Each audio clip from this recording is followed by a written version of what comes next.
Barak the Yahweh, Barak the Yahweh Shai, giving all praises, honor, and glory to Yahweh Bahashem, Yahweh Shai, Bahashem Rakakodash. Double honors to the men that taught us his true wisdom, knowledge, and understanding, which is our apostles and our elders of the Church of Great Millstone, based out of New York, who are worthy of double honor and who are ruling well. Shalom, peace, and love to the 144,000 men that are laboring to push his truth, helping to edify the elect of the nation of Israel, and to all the elect that are out there, which we call ourselves the hopeful elect. Amen. Yahweh Bashem Yahweh Shai watch over you and keep you. All right, especially within these times. Just recently did a video explaining how these nations see Russia as a hero and how Russia is a captain over them, how Russia is a guard unto them. Speaking about, the different weapons that they provide to these nations, as a defense, and to protect themselves against, the West. So for doing that, these nations view Russia as a hero and how that aligns up with biblical prophecy. Now, within that lesson, I mentioned a map, that they came up with to show the safest places within the United States if there were or when there will be a nuclear devastation or destruction. And the truth of the matter is, there's no place safe within Babylon the Great Hole. I mean, all of this place is going to be destroyed according to biblical prophecy. All right, as it states within multiple different scriptures, which I intend to get a few. I'm going to grab some scriptures and then I'm going to speak on them, once I start driving, because this is going to be an in transit. I'm on a plantation right now, and I'm a truck driver. So this is the article, which comes from endtimesheadlines.org, and it says nuclear apocalypse map reveals best and worst U.S. states to live in the event of Armageddon. Now, what is Armageddon? We're going to do this first, and then we're going to go to the scriptures and define what Armageddon is. But we're going to define it through Google real fast. So Armageddon is defined through Google as in the New Testament, the last battle between good and evil before the day of judgment. A biblical hill of Megiddo, an archaeological site on the plain of Esdraelon, south of present-day Haifa in Israel, the place where the last battle between good and evil will be fought. And they're not giving you enough, okay? Because they're saying the battle between good and evil, in which it will be, to an extent, but ultimately, all of these nations are going to be gathered into a place, all right, and fight in a great war and a great conflict, all right? So, in the Hebrew tongue, that is known as Harmagadwan, or the mountain of troops. Let's grab that real fast. In the Greek, it is Armageddon. So this is the book of Revelation, the 16th chapter, and just going directly to the point. And he gathered them together. Matter of fact, let me go here to 14. For they are the spirits of devils working miracles, which go forth unto the kings of the earth and of the whole world, to gather them to battle of the great day of the Most High Almighty, or Power Almighty.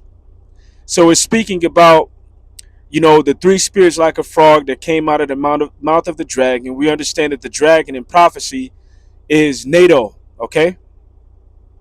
And out of the mouth of the beast, and out of the mouth of the false prophet being the Roman Catholic Church.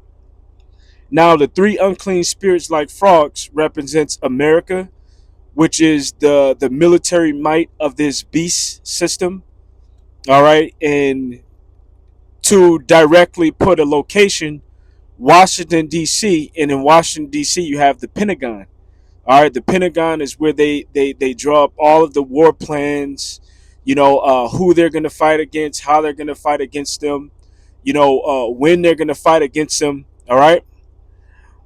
Then you have London, which is the financial aspects of this beast system.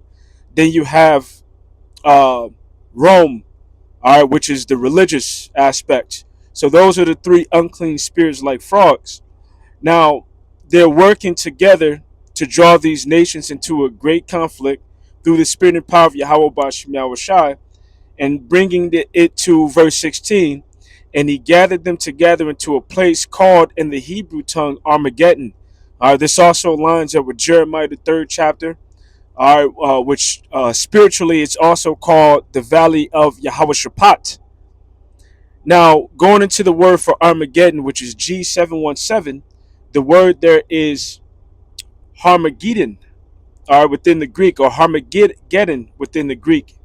And that's where Armageddon comes from. The definition is Armageddon, the hill of the city of Megiddo. In Revelation 16 and 16, the scene of the struggle of good and evil suggested by the battle plain of Esdraelon, which was famous for two great victories of Barak over the Canaanites and Gideon over the Midianites, and for two great disasters, the death of Saul and Josiah. Hence, in Revelation, a place of great slaughter, the scene of a terrible retribution upon the wicked. The RSV translates the name as Harmageddon, an example, the hill, as Ar is the city in Megiddo. So Har is mountain, and Gideon, all right, or Gadawan will be troops. So mountain of troops. All right, this is where the great battle is going to be fought. Now, when this great battle was fought, it's ultimately going to lead to these nations using their thermonuclear weapons that have nuclear warheads. All right, that have nuclear warheads. And according to biblical prophecy, there's going to be 200 million, all right, of these warheads that are shot over to this place which is known as America, which spiritually is known as Babylon.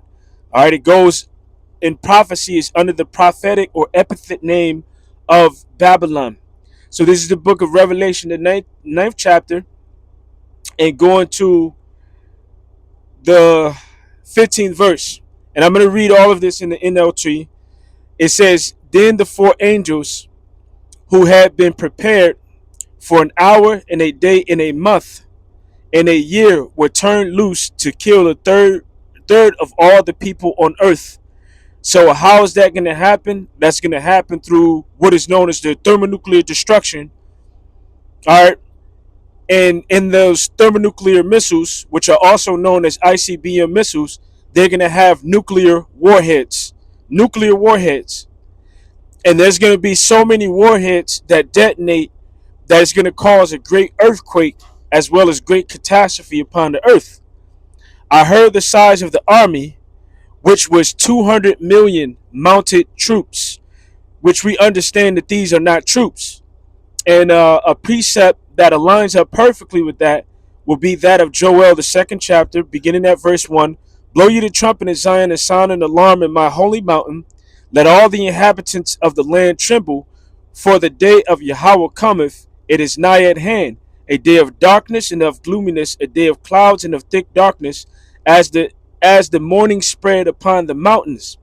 A great people and a strong, that have not been ever the like, neither shall be any more after it, even to the years of many generations. Because it's not talking about a actual people. It's speaking about the amounted, all right, or the amounts of the nuclear warheads that have been gathered together by these nations, which are going to be used. And the reason why it says that there will never be neither shall there be any more after it, because after all of these nuclear missiles are used, they won't be any more use for it. All right, things are going to go back to the Stone Ages until it's built back up. All right, because it's going to cause so much devastation.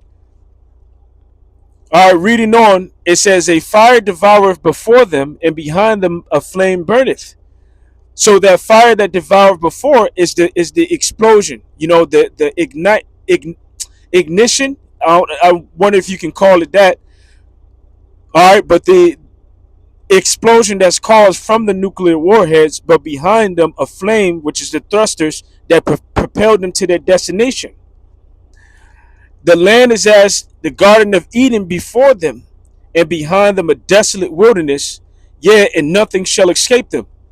So you thinking that you're gonna go to a certain part within America and you're gonna be safe because this is gonna be untouched by the destruction. No, that's not true. All right, you're gonna get destroyed if you're within America. You're gonna get destroyed. And other places as well where these missiles are gonna detonate. So it says nothing shall escape them.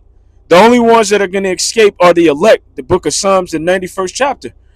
All right, 10,000 shall fall at thy right, at thy left, but only with thine eyes shall thou behold the destruction of the wicked, because the elect are going to be beamed up in the chariots. Also, according to Revelation, the 15th chapter, as well as Revelation, the 11th chapter.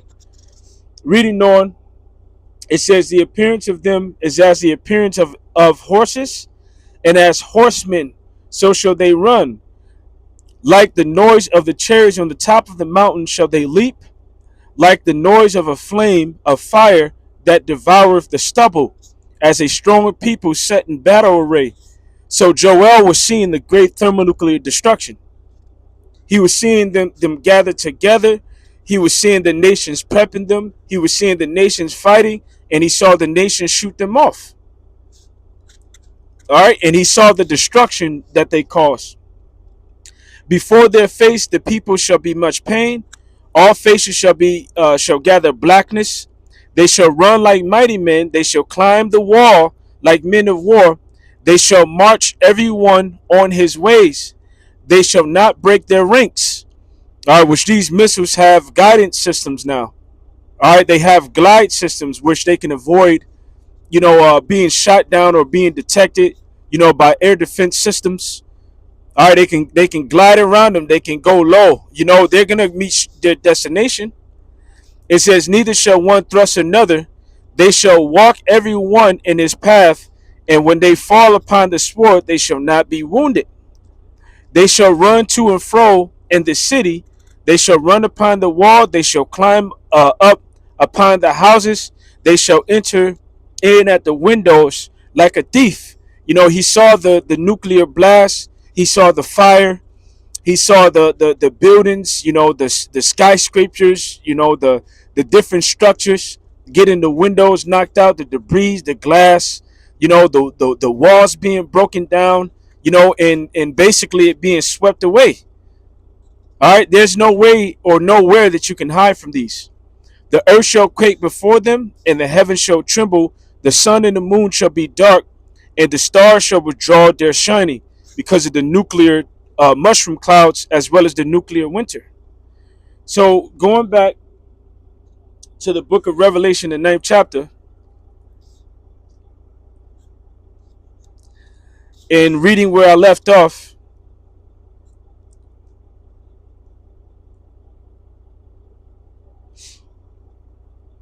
which will be 16. I'm sorry, I'll just go to 17.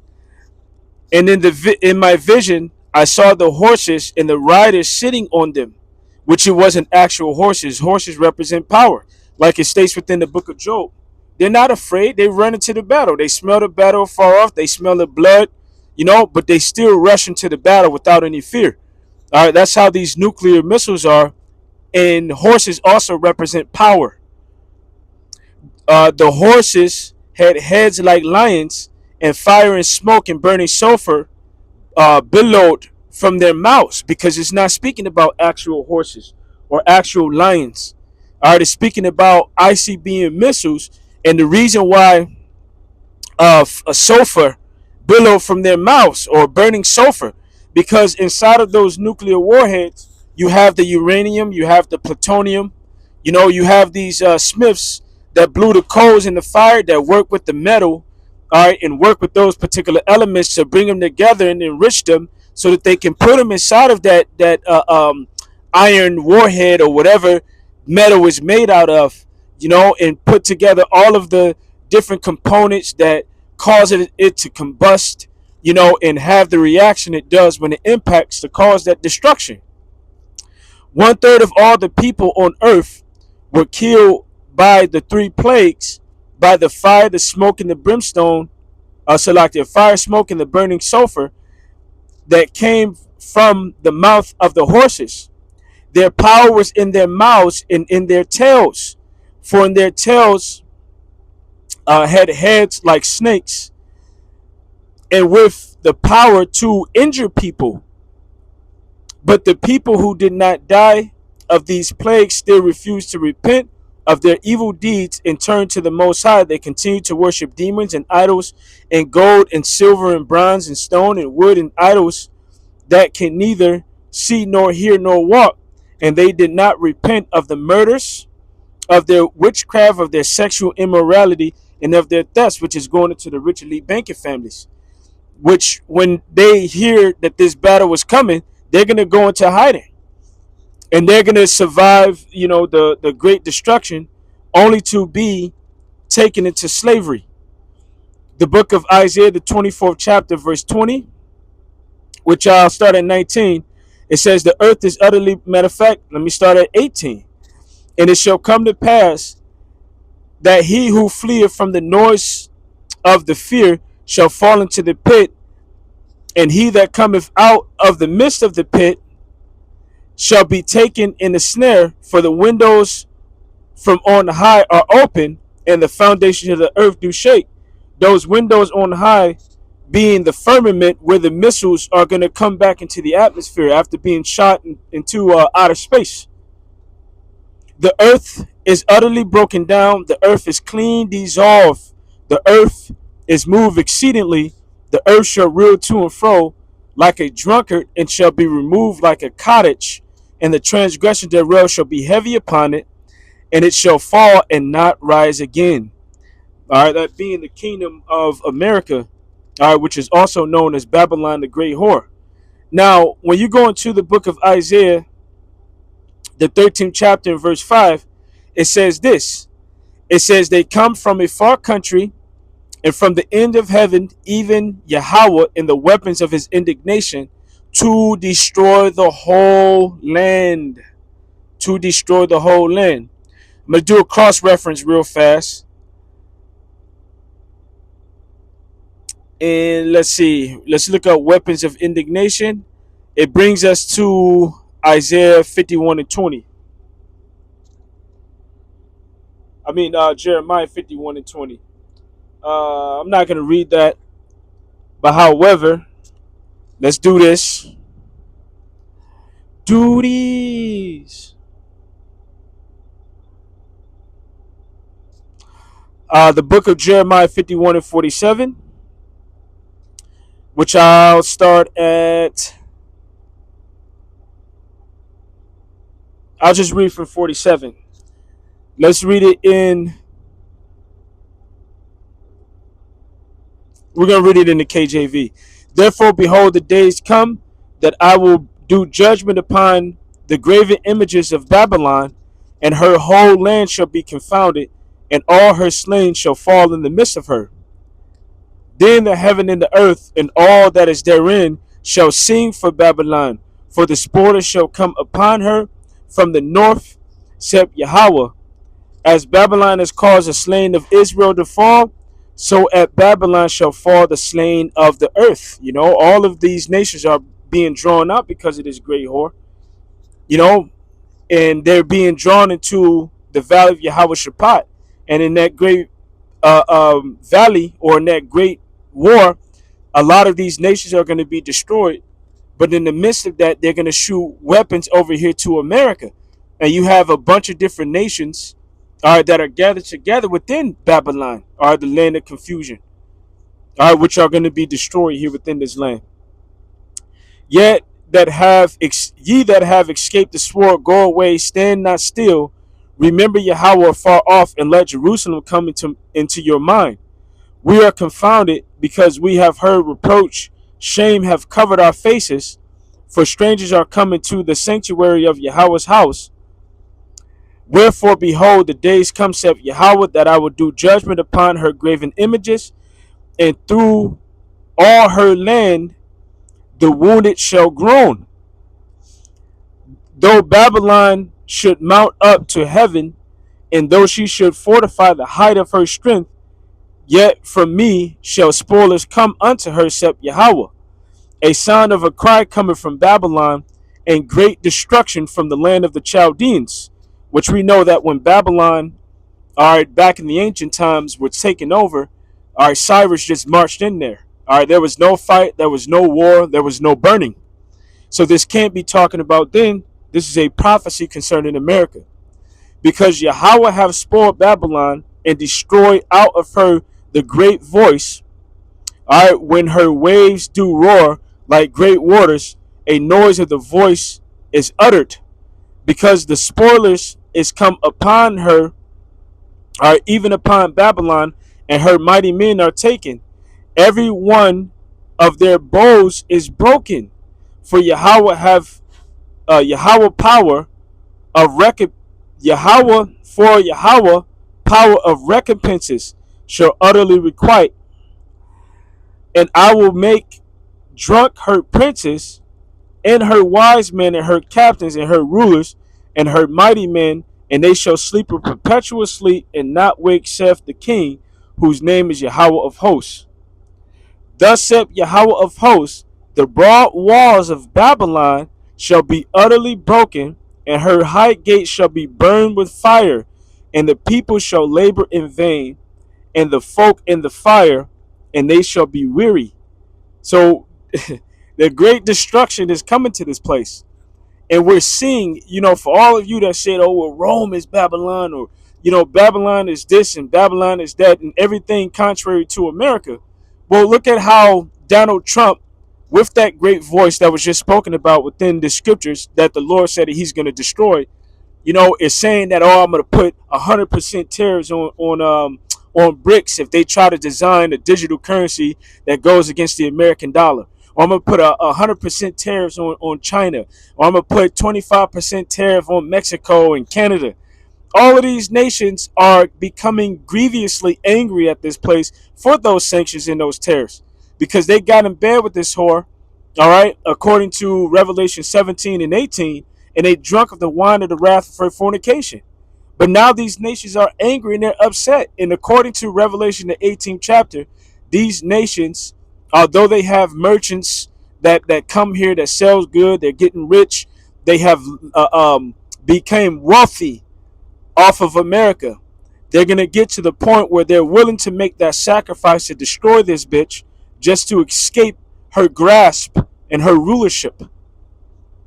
So we're watching that prophecy play out as well, and eventually Revelation the 18th chapter will come to pass. So I just wanted to report on this article. I meant to go into it, I didn't, Salakia, but I will put it in the description box. Okay, feel free to read it. Was just saying Maine, Vermont, in Maine and Louisiana and Wyoming and New Hampshire will be the safest places. Ain't no safe place. Ain't no safe place. All right, Revelation the 11th chapter and Isaiah the 34th chapter shows that ain't no safe place. A 10th part of the city is going to be destroyed. When FEMA takes over and an emergency act, all right, and martial laws declared, they divide America into 10 zones. The scripture says that a 10th part of the city shall be destroyed. The scripture says that the line of confusion shall be broken up.